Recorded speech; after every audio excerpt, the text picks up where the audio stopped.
Dia 6. Vamos aplaudir o dia 6. Isso mesmo, senhoras e senhores, estamos de volta mais uma vez. Após um dia repleto de novidades no Oriente Médio, ainda há muito acontecendo no Irã, que tem sido destaque, mas hoje focaremos no norte. O que ocorre no Líbano agora pode ser um dos eventos mais importantes da guerra. Israel e Hezbollah estão em guerra novamente. O cessar-fogo, que encerrou os conflitos de 2024 entre eles, durou só 48 horas nesta guerra. E como você pode imaginar, o Hezbollah está lançando foguetes contra Israel, que em resposta está revidando com muito mais força. Essa parte da história já é dramática o bastante sozinha. Mas o que realmente é significativo aqui é o que o governo libanês acabou de fazer no meio disso. Uma proibição total das operações militares e de segurança do Hezbollah. Se você tivesse nos dito que faríamos um episódio sobre isso há apenas 2 anos, teríamos achado que você estava sonhando. Ou, na verdade, provavelmente, bem bêbado. Mas 2026 tem sido cheio de surpresas, e essa pode ser uma das mais impactantes de todas. O mito desmorona. Por quase 2 décadas, havia uma suposição que dominava absolutamente quase todas as conversas sobre o equilíbrio de poder no Oriente Médio. Se alguém algum dia viesse atrás do Irã, e por alguém queremos dizer especificamente os Estados Unidos ou Israel, o Hezbollah faria com que eles pagassem. Teherã usou aliados em Bagdá e Damasco por anos para contrabandear foguetes e mísseis até o Líbano para seus parceiros, e isso compensou. Em 2024, o Hezbollah havia acumulado o maior arsenal não estatal da história, chegando a um número estimado entre 150 mil e 200 mil foguetes e mísseis. Os redutos do Hezbollah sempre estiveram nas regiões do sul do país, especificamente ao sul do rio Litani. A partir dali, os foguetes lançados levariam apenas um instante para cruzar a fronteira com o norte de Israel, dando a qualquer sistema de defesa antimísseis israelense uma janela perigosamente estreita para ativar e interceptá-los. Supondo que eles fossem capazes de lançar milhares de foguetes por dia, por um período quase indefinido, nenhum sistema de defesa antimísseis concebível seria capaz de interceptar todos eles. Havia credibilidade nessa teoria, além de mera especulação sobre o que seria teoricamente possível. Segundo, lá em 2006, o Hezbollah enfrentou o exército israelense em um conflito que pode ser descrito de várias formas, ou como um empate, ou, como era a percepção mais geral no mundo árabe, como uma vitória do Hezbollah. Israel entrou na guerra para destruir o poder militar do Hezbollah e recuperar 2 soldados capturados em ataque transfronteiriço. No entanto, após 34 dias de bombardeios e operações terrestres, Israel não havia alcançado nenhum desses objetivos, e o Hezbollah continuava lançando foguetes contra Israel até as últimas horas do conflito. O líder Hassan Nasrallah afirmou que foi uma vitória divina. Seja esse rótulo justificável ou não, ele teve grande impacto na região. Centenas de milhares se reuniram em Beirute apoiando o grupo, consolidando rapidamente o Hezbollah como principal movimento de resistência. Essa percepção, talvez mais que os foguetes, virou a base para tudo o que viria.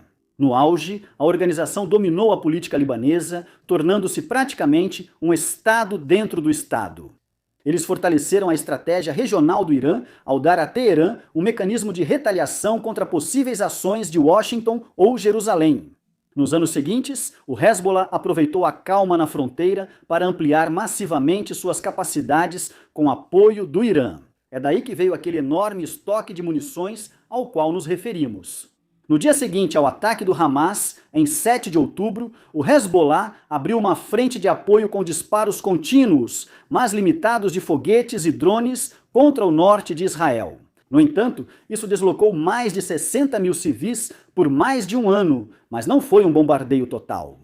Israel tolerou a situação por meses, mas no outono de 2024, as implicações internas da inação se tornaram impossíveis de ignorar. Isso nos leva a setembro de 2024, quando a inteligência israelense destruiu cerca de 5 mil pagers e centenas de rádios comunicadores distribuídos entre as fileiras do Hezbollah. matando 42 pessoas, ferindo cerca de 3.500 outras e destruindo completamente partes significativas da rede interna de comunicações do grupo. O que sobrou foi recebido com muito ceticismo. Quando os pagers explodiram, tentaram rádios comunicadores, mas eles também explodiram. Isso foi o início de uma campanha israelense para neutralizar a ameaça do Hezbollah. Campanha que avançou mais rápido e atingiu mais forte do que quase todos previam. Hassan Nasrallah, líder do grupo por mais de 3 décadas, morreu um mês após as detonações dos pagers, junto com grande parte da alta liderança sobrevivente. Durante a guerra, os lançadores de foguetes do Hezbollah chegaram a cerca de 240 por dia. Não é nada, mas está longe dos cenários apocalípticos que preocupavam os planejadores militares e civis israelenses. Isso se deveu ao colapso total da liderança e dos sistemas de comunicação do grupo ao mesmo tempo. Pense assim: após o incidente dos pagers, quem tomava decisões e planejava a estratégia do grupo eram justamente os considerados indignos de ter um pager, apenas uma semana antes. Em meio ao caos, eles tentavam se reagrupar e criar uma estratégia. Ao todo, Israel destruiu cerca de 80% dos estoques de foguetes do grupo e confiscou mais de 85 mil armas no sul do Líbano. Em novembro, o Hezbollah aceitou um cessar-fogo em termos impensáveis 6 meses antes. Retirou-se totalmente das áreas ao sul do rio Litani, com carta paralela dos Estados Unidos reconhecendo o direito de Israel a atacar se o acordo fosse violado. A guerra pode ter acabado. Para o povo libanês, responsável por lidar com as consequências, os danos iam além do que Israel causou ao Hezbollah. Um país tentando se libertar. E então veio 2026, o frágil equilíbrio, desde o cessar-fogo, desapareceu rapidamente após Estados Unidos e Israel iniciarem sua campanha e matarem o líder supremo do Irã, Ali Khomeini, nas primeiras ondas.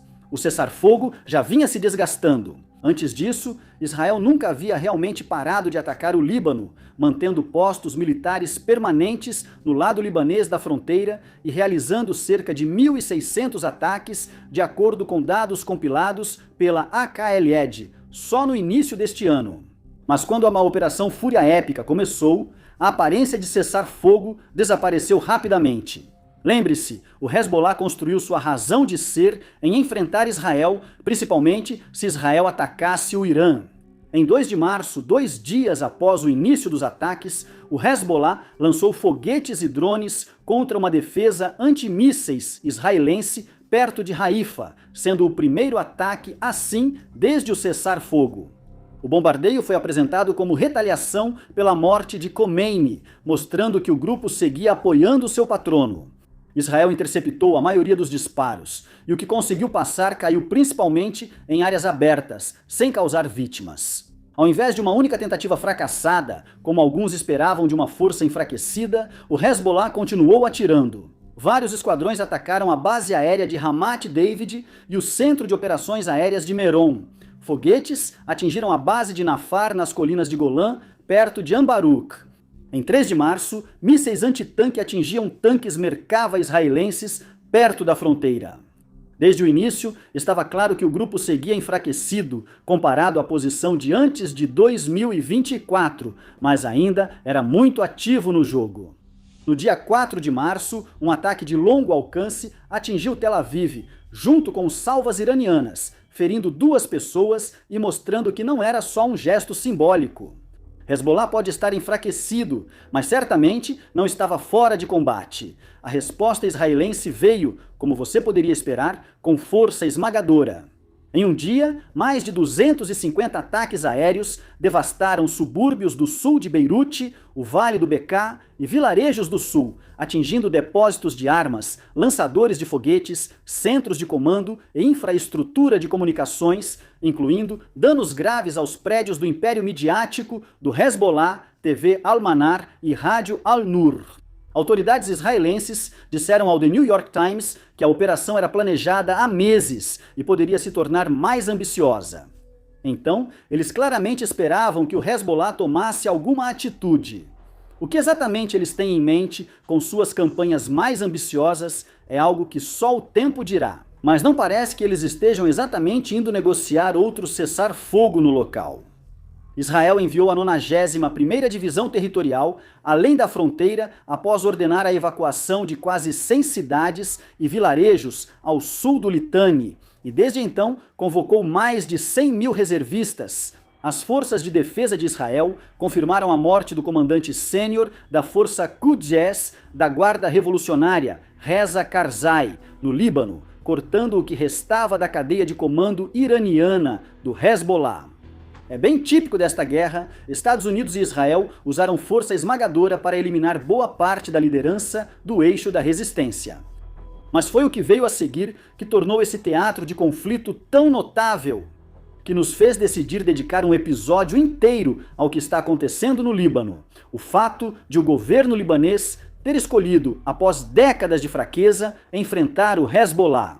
O gabinete do primeiro-ministro Nawaf Salam proibiu imediatamente todas as atividades militares e de segurança do Hezbollah e ordenou que o grupo entregasse suas armas ao Estado.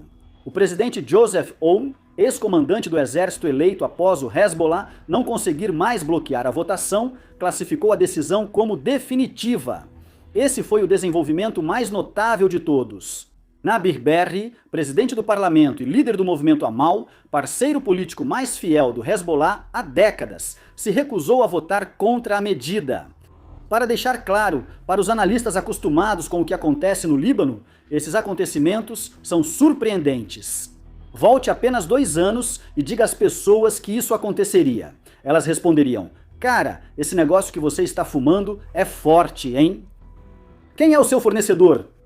O Hezbollah afirmou que a medida foi injustificada e a rejeitou completamente. A resistência aberta muda muito quando você perde o líder, quase toda a liderança e seu principal aliado político. A dúvida é se o governo libanês conseguirá cumprir sua promessa e se Israel pode eliminar o grupo de vez, antes mesmo de discutirmos se Israel pode concluir essa missão. Nota rápida sobre o War Fronts, nossa área para assinantes interessados em se aprofundar nessas histórias. Semanalmente, lançamos 2 vídeos e 2 artigos exclusivos que não vão para o canal principal. Pelo menos é isso que meu anúncio costuma dizer. Nesta semana, as coisas ficaram intensas. Para ajudar assinantes a acompanhar a guerra do Irã, publicamos artigos aprofundados diariamente. Ontem lançamos um vídeo extra gratuito, respondendo às perguntas mais urgentes sobre o conflito. Não precisa se inscrever nem fornecer e-mail. Basta assistir no War Fronts e clicar na tag de vídeo, que deve estar no topo.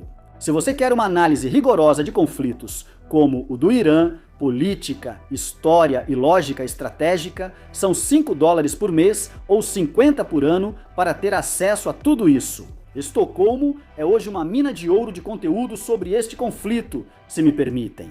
Agora, vamos voltar ao destino do Hezbollah. A terceira vez é a que conta. Agora, muitos em Washington veem este momento como a melhor oportunidade que alguém jamais terá para acabar com o Hezbollah, e não escondem isso. Um analista da Fundação para a Defesa das Democracias, um dos principais think tanks da região, chamou este momento de des-hezbollahização. O slogan não é chamativo e ainda é difícil de dizer, enquanto alguns no Instituto de Washington alertaram que essa é uma oportunidade única em uma geração que pode não se repetir. Para Israel, o alinhamento estratégico é ideal. O desarmamento permanente do Hezbollah é um objetivo antigo de Israel, mas nunca se concretizou devido ao fluxo contínuo de munições de Teherã para o Líbano, e também por um governo em Beirute que era, na melhor das hipóteses, apenas a segunda força mais poderosa do país. O chefe das forças de defesa de Israel, Zemir, afirmou que o objetivo agora é o desarmamento total, indo além da aplicação da Resolução 1701 da ONU. Há um padrão desconfortável que qualquer um que observe o momento atual deve lembrar, porque Israel já esteve em guerra no Líbano antes, muitas vezes, e nunca terminou exatamente da maneira que eles esperavam. A guerra de 2006, já mencionada, foi apenas uma das várias investidas ou desventuras de Israel contra seu vizinho. Na verdade, a operação de 2006 era para ser aquela que corrigiria os erros cometidos durante a invasão de 1982, que deveria ser a principal preocupação dos formuladores de políticas atualmente. Israel invadiu o Líbano naquele ano para eliminar operações da Organização para a Libertação da Palestina e militarmente teve sucesso. Mas a ocupação que se seguiu, 18 anos dela, foi o que ajudou a criar o Hezbollah. Quando entraram novamente em 2006, a ideia era uma campanha limitada para enfraquecer o Hezbollah e ganhar tempo, sem repetir o atoleiro interminável e empacado das gerações anteriores. Em vez disso, o grupo se reergueu mais rápido e mais forte do que antes, usando o período pós-guerra para acumular justamente o arsenal que deu início a esta nova fase do conflito. Existe uma versão dessa história em que o momento atual segue o mesmo roteiro. Mesmo um Hezbollah severamente enfraquecido mantém a capacidade de uma campanha assimétrica, ou seja, ataques e operações de atiradores de elite, coisas assim.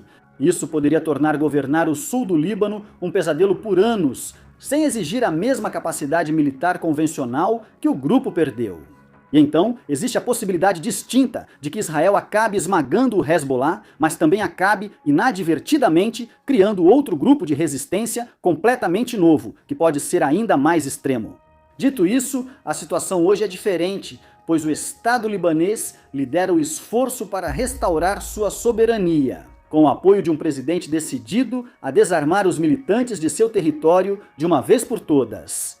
Tudo isso é completamente o oposto de 1982 e 2006, quando era, respectivamente, uma força de ocupação israelense impondo ordem de fora e uma comunidade internacional com pouquíssima legitimidade. Essa disposição levou muito tempo para se formar, mas agora que veio à tona, não parece que vá desaparecer tão cedo. Para ser direto, a existência do Hezbollah prejudicou milhões de libaneses nos últimos anos. A explosão no porto de Beirute, em 2020, que matou mais de 200 pessoas e devastou partes da cidade. O Hezbollah controlava o porto e depois usou influência política para encobrir seu envolvimento, mesmo com a moeda desvalorizando e 70% dos libaneses caindo abaixo da linha da pobreza. Para milhões de libaneses, inclusive muitos que viam o Hezbollah armado como um mal necessário, a explosão no porto escancarou o significado prático de haver um Estado dentro do Estado. Isso ficou ainda mais evidente na guerra de 2024, que destruiu o país, inclusive a capital, e deslocou mais de 1 milhão de pessoas. Tudo isso porque um grupo paramilitar, que o país não controlava, abriu uma frente contra Israel em nome de Teherã. Nesse momento, o Hezbollah deixou de ser o grupo que lutava contra ocupantes estrangeiros e passou a ser uma força apoiada por estrangeiros indo à guerra, com ou sem o apoio do país. Em meados de 2025, 86% dos libaneses eram contra entrar em conflito direto com Israel para apoiar a Palestina. 79% acreditavam que apenas o exército deveria portar armas, e a confiança nas forças armadas libanesas estava em 94%. Mesmo entre a base xiita do Hezbollah no país, mais da metade via o Irã de forma negativa em abril do ano passado, e cerca de um quinto descreveu os envolvimentos regionais do grupo em termos explicitamente negativos. Se isso vai ou não resultar no desmantelamento real do Hezbollah desta vez, ainda é uma questão em aberto. Isso se deve, em grande parte, ao fato de que as forças armadas libanesas estão sendo solicitadas a assumir uma tarefa para a qual, pelo menos neste momento, estão espetacularmente mal equipadas. No papel, as forças armadas libanesas afirmam ter cerca de 80 mil soldados. Não é exatamente algo para se orgulhar, mas isso é só no papel. O colapso da moeda reduziu salários para 50 a 100 dólares mensais, forçando muitos soldados a buscar um segundo emprego para sobreviver. Eles não possuem blindados pesados, munição de precisão e nenhum caça. Quando se paga salários de miséria aos soldados, exige que enfrentem um grupo que sempre controlou suas redes bancárias e uma economia de 18 bilhões de dólares, dá para imaginar como isso acaba. Mesmo que o exército imponha a proibição, o Hezbollah já está profundamente enraizado nas instituições do país. Eles gerenciam escolas, hospitais e serviços sociais essenciais para milhões de xiitas em um país onde o governo não pode fornecê-los. Apesar de tudo isso, o Líbano realmente tem vários fatores a seu favor que não tinha há muito tempo. Um governo empenhado em retomar o controle, uma população exigindo isso e um cenário regional colaborando com o esforço. Para um país que passou as últimas 2 décadas vendo um grupo paramilitar basicamente comandar sua própria política externa internamente, o fato de estarmos sequer tendo essa conversa já é algo digno de nota. Esse conflito pode não ser o verdadeiro fim do Hezbollah, mas, usando o velho clichê, pode ser pelo menos o começo do fim. Obrigado por assistir.